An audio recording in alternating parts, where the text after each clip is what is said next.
Good morning dear students, class 9। आज मैं आप लोगों को आपका चैप्टर 3 बहुत दिन बाद दिखाई दे रहा है ना। क्यों? क्लास 9 वाले हैं, क्लास 8 से 9 में पहुंच गए सभी लोग।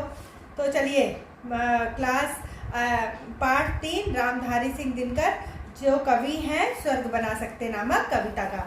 और मैंने यहाँ पे ब्लैक बोर्ड पे लिख भी दिया है, पार्ट 3 स्वर्ग बना सकते हैं कवि रामधारी सिंह दिनकर। अगर आप लोगों को कोई भी एक्सप्लेनेशन में प्रॉब्लम आएगी तो आप लोग हमसे व्हाट्सएप के द्वारा पूछ सकते हैं। देखिए, धर्मराज यह भूमि किसी की नहीं, कृत है दासी, है जन्मना समान परस्पर इसके सभी निवासी। बच्चों, हम आप लोगों को ये बता दें कि रामधारी सिंह दिनकर को राष्ट्र कवि भी कहा गया है और इन्होंने देश के ऊपर बहुत ज़्यादा कविताएं लिखी हैं। तो यह कविता जो है, यह कविता भीष्म पितामह, भीष्म पितामह आप लोग जानते हैं ना, कौन थे बताइए? भीष्म पितामह थे आपके बच्चों, भीष्म पितामह कौरवों के सेनापति थे और ये पांडवों को बहुत अधिक प्रेम करते थे और इसी वजह से पांडव जो थे वो इनका बहुत सम्मान करते थे। ये दादा बाबा के रूप में भी जाने जाते हैं। तो इन्होंने इसमें भीष्म पितामह ने युधिष्ठिर को यह बताते हुए कहा है कि धर्मराज यह भूमि किसी की नहीं, कृत है दासी, कि यह जो भारत भूमि है ये सभी की एक समान है, ये किसी की खरीदी हुई दासी नहीं है। और खरीदी हुई दासी का अर्थ है कि पहले इंसानों को खरीदा और बेचा जाता था और लोग उस पर अपना एकाधिकार मानते थे, बहुत गलत गलत काम करवाते थे, लेकिन अब वो समय समाप्त हो चुका है। तो धर्मराज कहते हैं, धर्मराज युधिष्ठिर से भीष्म पितामह कहते हैं कि यह भूमि जो है वो हम सभी की है, ये भारत भूमि आर्यावर्त हम सभी की है, यह किसी की खरीदी हुई दासी नहीं है जन्मना समान परस्पर इसके सभी निवासी। भारत में जन्म लेने वाले जितने भी लोग हैं उन लोगों का इस भारत भूमि पर समान रूप से अधिकार है।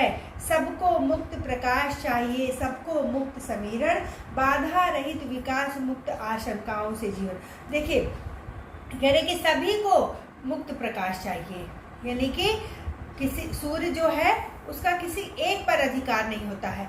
जब वह अपनी किरणें फैलाते हैं सूर्य भगवान तो वह चारों ओर फैल जाती है।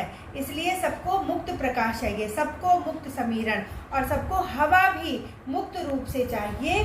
किसी पे का बटा यहाँ पर कि कोई इन हवा, पानी, वायु, वर्षा, इसमें किसी का भी एकाधिकार नहीं रहता है। बाधा रहित विकास, मुक्त आशंकाओं से जीवन, और सभी को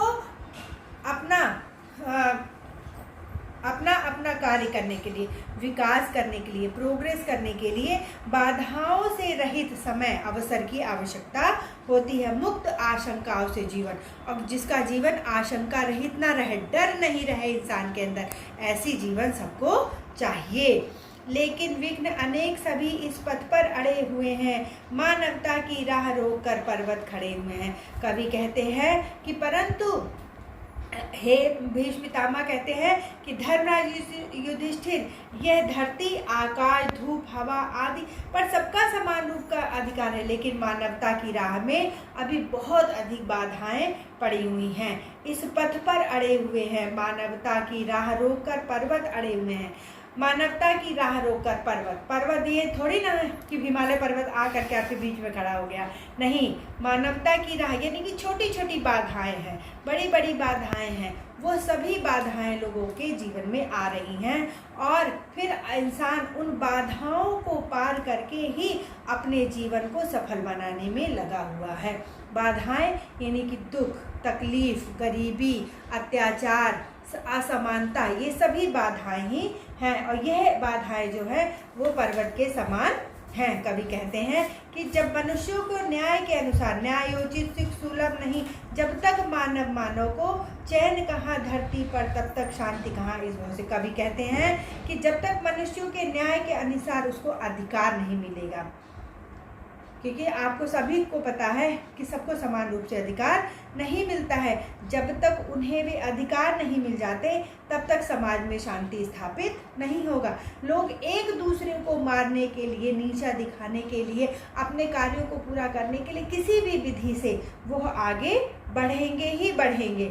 और कवि कहते हैं कि समाज में शांति की स्थापना के लिए ये बहुत अधिक आवश्यकता है कि सभी को समान रूप से न्याय मिले, किसी के साथ में भी अन्याय ना हो और ना ही उसको समानता का उसके साथ में व्यवहार किया जाए। बच्चों आज इतना ही आपके लिए सफिशिएंट है। ये वीडियो आप मेरा देखिएगा और एक्सप्लेनेशन आप अपनी अभ्यास पुस्तिका की सहायता से करिएगा। कल फिर मैं आधा आपके इस कविता का अर्थ यानी कि एक्सप्लेनेशन सेंड कर दूंगी। Okay, thank you.